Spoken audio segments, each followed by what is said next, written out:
halal bihalal ya. Sekali lagi saya atas nama pribadi mohon dibukakan pintu maaf yang sebesar-besarnya ya. Ya Pak ya. Alhamdulillah. Bapak orang gak usah minta maaf, saya sudah maafkan.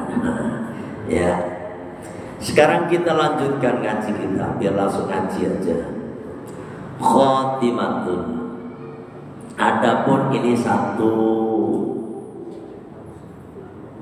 penutupan atau pungkasan dari pembahasan tentang wudu. Kemarin sebelum puasa kita membahas tentang perkara-perkara yang membatalkan wudu. Nah, untuk kali ini kita akan membahas tentang khotimah atau hal-hal yang penting di dalam bab wudu ini. Yahrumu haram ini. Yahrumu haram sholatun, yaitu sholat. Sholat apa saja, sholat wajib ataupun sholat sunnah, pokoknya sholat aja ya. Sholat 5 waktu, sholat sunnah apa saja dari duha ya, qobliyah, ba'diyah, dan sholat tahajud, sholat taubat, sholat istikharah, semuanya haram ketika orang punya hadas. Yang kedua, wa tawafun, tawaf. Tawaf itu bagi jamaah yang lagi di tanah suci. Tawaf ada 6. Yang pertama ada tawaf haji, tawaf wajib ya, tawaf haji. Yang kedua ada tawaf umroh. Yang ketiga ada tawaf pertama kita masuk ke tanah suci ada tawaf kudum. Ya, tawaf kudum itu tawaf selamat datang. Ketika kita sampai di tanah suci disunahkan untuk tawaf. Yang kedua tawaf haji, yang ketiga tawaf umrah, yang keempat tawaf nadar. Jadi kalau bapak nadar, kalau saya bla bla bla bla, maka saya akan tawaf ngomong tawaf gitu doang, itu berarti udah menjadi nadar. Karena tawaf itu tidak lain dan tidak bukan kecuali di tanah suci. Yang namanya tawaf itu yang mengelilingi Ka'bah. Ya, kalau saya misalnya sembuh dari penyakit saya misalnya, terus saya akan tawaf, berarti itu menjadi tawaf nadar. Yang kelima ada tawaf sunnah. Tawaf sunnah itu ya dalam keadaan apa saja, artinya kita mengelilingi Ka'bah, sunnah hukumnya. Tapi tetap tawaf sunnah itu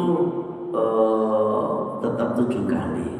Karena ada di antara orang itu yang nggak paham, dianggapnya kalau tawaf sunnah itu bisa 2-3 kali katanya. Ya enggak, tetap 7 kali. Yang keenam ada tawaf wada. Tawaf wada itu tawaf perpisahan ketika kita mau meninggalkan tanah suci, maka kita disunahkan tawaf. Dari keenam tawaf itu wajib hukumnya dalam keadaan suci dari hadas kecil. Hadas kecil aja wajib, apalagi hadas besar. Orang yang punya, jadi sekali lagi yang namanya hadas kan ada 3. Hadas kecil itu bisa terangkat dengan wudu. Yang kedua ada hadas ausat, pertengahan, itu adalah hadas orang yang punya jinabat. Jinabat itu ada 2 hal ya, ada 2 perkara orang punya jinabat itu. Satu, memasukkan atau dimasukin kemaluannya. Jadi bertemunya 2 khitan itu menyebabkan junub. Itu hadas ausat ya. Ada yang kedua, kalau pertama berhubungan ya, yang kedua bermimpi sehingga keluar mani, atau keluar mani dengan cara sendiri, atau dikeluarkan sendiri, atau keluar dengan sendirinya.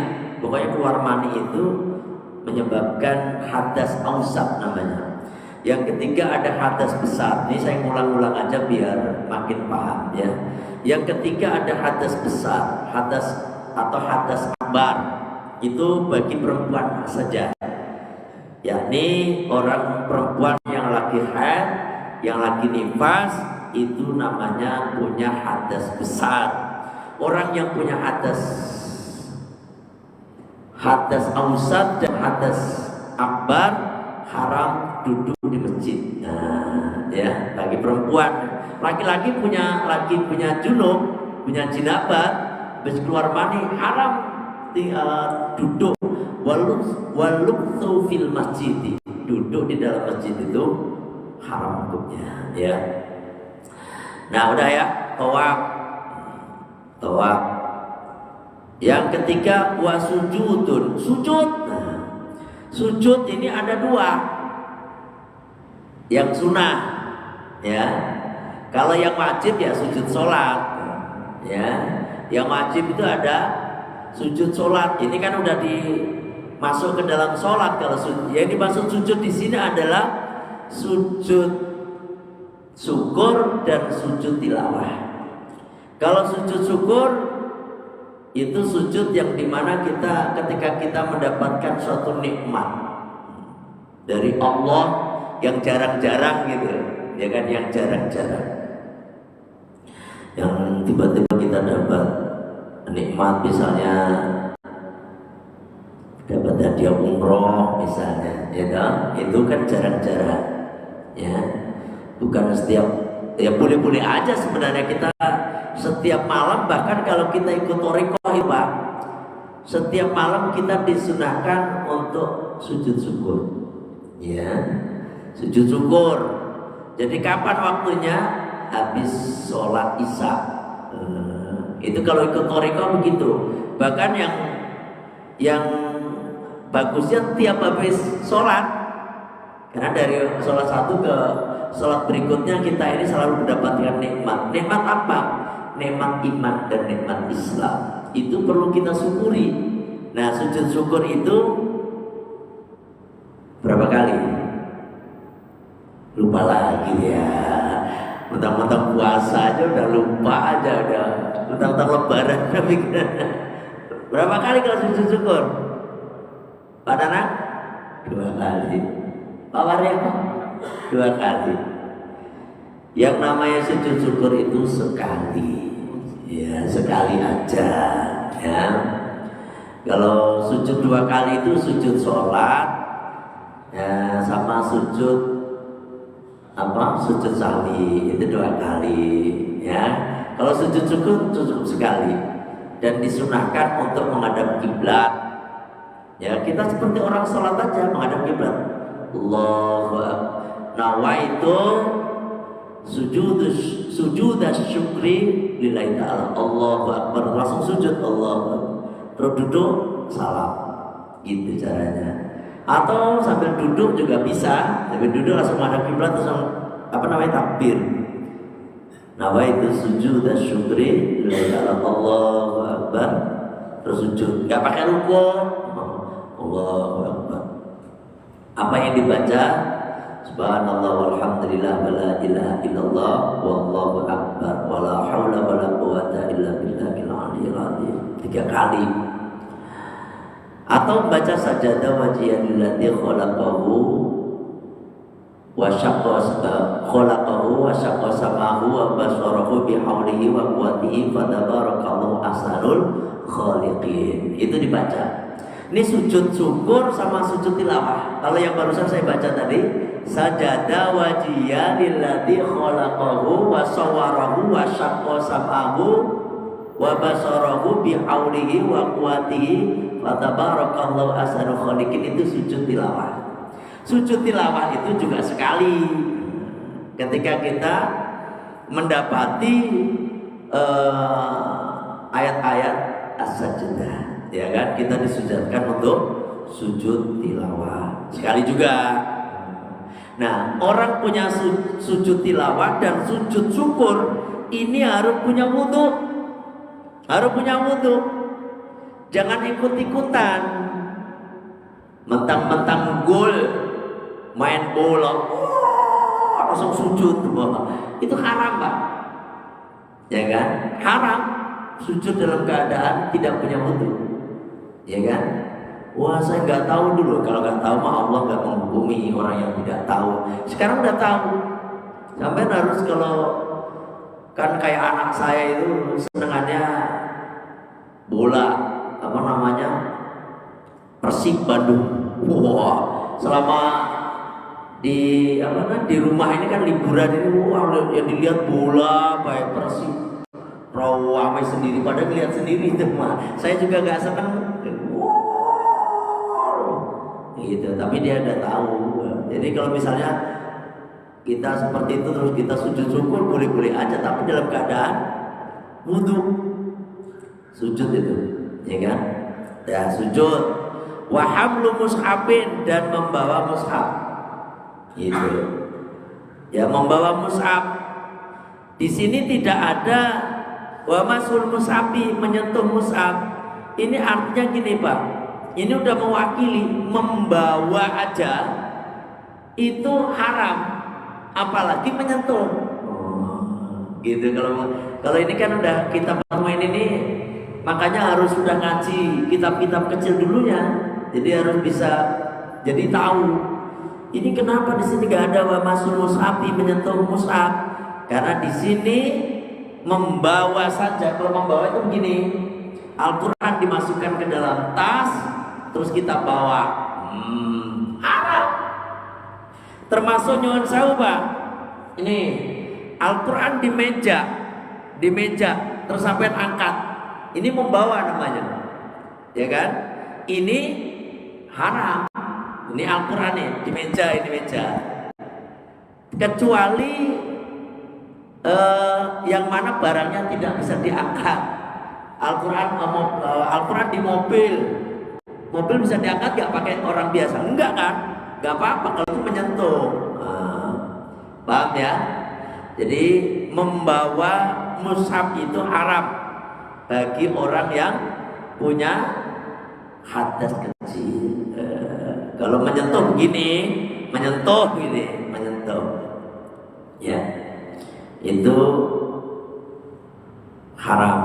Wama, dan sesuatu kutiba yang dituliskan lidarsi Qur'anin, untuk membaca Al-Quran atau untuk deres Al-Quran, walau ba'dhu ayatin, walaupun cuma satu ayat. Jadi ini ada apa, sesuatu yang ada tulisannya Al-Quran, barang apapun, ya, barang apapun yang ada tulisannya Al-Quran, maka kayak gini ini, misalnya dompet ini kan dompet, ada dompet, ada tulisannya Al-Quran. Tapi tujuannya tulis Al-Quran ini bukan untuk tabaruk. Jadi memang ada dua penulisan. Yang pertama untuk dibaca, ya kan, dibaca atau untuk dipelajari. Ini statusnya Al-Quran, walaupun cuma satu ayat. Ya, walaupun cuma satu ayat, nggak harus satu Al-Quran penuh. Makanya kayak Yasin, nyuwun sewu. Karena ada buku Yasin itu ya. Buku Yasin itu kita nggak boleh pegang samaunya, kecuali Majmu' Syarif. Majmu' Syarif itu memang ada Al-Qur'annya, tapi di situ ada penjelasan doa. Maka di sini nanti dijelaskan, kecuali Al-Qur'annya itu lebih sedikit dibandingkan dengan keterangan nanti itu masuknya ke tafsir. Tafsir itu Pak, satu tafsir aja kayak saya tuh punya kayak tafsir Munir itu kan 2 jilid, ya kan, 2 jilid. Al-Qur'annya ada, tafsirnya ada. Al-Qur'annya ada, tafsirnya ada. Darurat. Kalau darurat itu misalnya ada Al-Qur'an keleleran gitu ya, jatuh. Karena anak-anak mainan Al-Qur'an itu di masjid. Terus ada Al-Qur'an itu ada di bawah. Ya, ada di bawah, apalagi di jalan, Pak. Sampai kalau wudhu dulu keburu itu Al-Qur'an kena kelindes mobil misalnya, keinjek orang, maka sampean mengambil itu nggak apa-apa karena posisinya darurat. Kalau posisi normal nggak boleh, ya kan? Sampean mau pindahin Al-Qur'an di sini mau ke sana harus punya wudhu. Kayak saya beres-beres kitab itu kadang-kadang kan, wah ini ada Al-Qur'an, ya udah saya wudhu dulu, ya kan? Ini. Terus yang kedua untuk tabaruk. Kalau tabaruk tidak batal, artinya tidak apa, tidak haram. Ada nulis Yasin, ya Yasin, atau nulis apa namanya itu ayat kursi untuk ditaruh di mana, di dinding dengan tujuan untuk tabaruk, ngalap berkah daripada surat Yasin atau ayat kursi. Iqra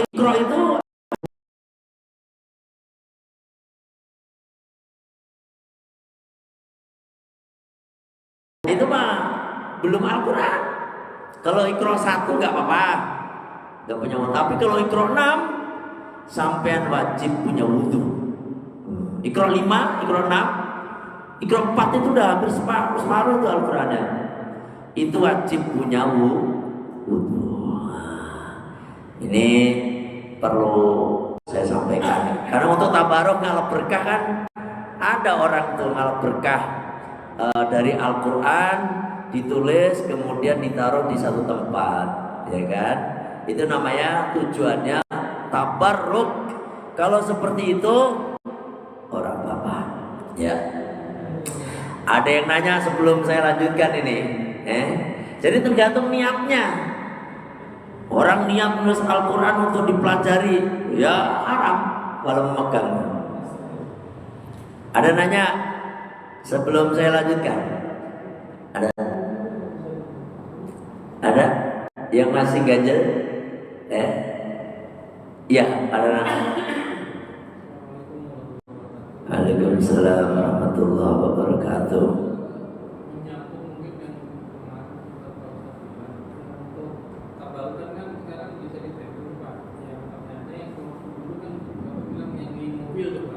Iya. Niatnya boleh atau seperti apa? Ya, emang kan ngalap berkah itu ada Al-Qur'an. Cuma saya kemarin kan melarang, kalau bisa jangan. Ada tulisan la ilaha illallah Muhammadur Rasulullah ditaruh di mobil. Jangan. Kenapa? Itu kalau dicuci, sering kan mobil itu kena tai burung, ya kan? Gak bisa menjaga. Apalagi ditaruh di peci, baju, kaos, itu dicuci, Pak. Dicuci, dicampur sama punten dicancut kadang-kadang, ya Allah, gimana itu ada tulisan la ilaha illallah Muhammad Rasulullah. Kecuali sampean tuh, makanya haram. Saya bilang haram aja lah, lebih gampangnya. Kadang-kadang ada orang so agamis, orang Arab aja benderanya Pak, bendera itu dihormati, Pak. La ilaha illallah Muhammad Rasulullah kayak bendera Arab Saudi itu dihormati, nggak sembarangan. Coba bendera Arab Saudi sampai buang begitu, ketahuan orang Arab sampai bisa dipancung, Pak. Paham? Ini orang nyontoh-nyontoh di kaos. Mana punya anak kecil pula, anak kecilnya suka ngompol, dimasukin ke satu mesin, masukin ke mesin cuci, kepriwe. Jangan kayak begitu banget lah jadi orang. Terus ada orang suka agamis kan, saya bilang kemarin juga. Terus HP-nya itu nada deringnya Al-Qur'an. Gak apa-apa sebenarnya. Yang penting bisa menjaga sampean.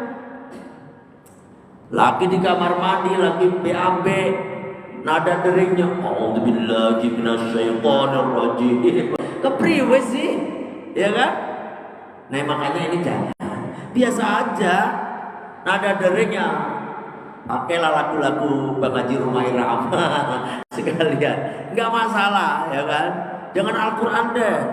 Jadi ya seperti itu. Kayak gini nih, kadang-kadang orang yang baru belajar agama itu tambah sosokan, yang dikeluarkan Al-Quran, hadis. Coba sampai melihat ceramahnya Gus Dur, ceramahnya Kiai Said Akil Sirot, ceramahnya siapa? Mbah Mustafa Bisri, ya kan? Jangan, yang dikeluarkan tambah langsung ke umum. Yang qala Rasulullah qala, itu biasanya orang baru ngaji. Orang baru ngaji, tapi ya nggak apa-apa juga, bukan nggak disalahin, jangan disalahin karena dia lagi. Tapi kalau orang udah masuk ke masyarakat, saya lihat guru-guru saya itu hafal Al-Quran, hafal ribuan hadis kadang-kadang, itu yang dikeluarkan tambah ngaji ya, yang langsung bisa mengena masyarakat, itu, ya kan? Saya kira gitu Pak. Jadi sampai dia taruh di mobil, ya dijaga itu. Ya kan? Bukan halal. Boleh apa enggak? Itu kan untuk tabaruk ya, kalau berkah. Siapa tahu ditaruh di situ biar enggak tabrakan misalnya itu mah. Tapi ya kalau saya jangan, enggak ada. Kalau saya kan ada tulisan Al-Fatoniyah. Kalau enggak NU, kalau NU kan enggak ada Al-Qur'an. Ya kan? Saya kira begitu, ya. Ada lagi yang nanya? Yang Pak RT ada nanya Pak RT. Ya, kalau nggak ada, jadi wa ma kutiba lidarsi Qur'anin.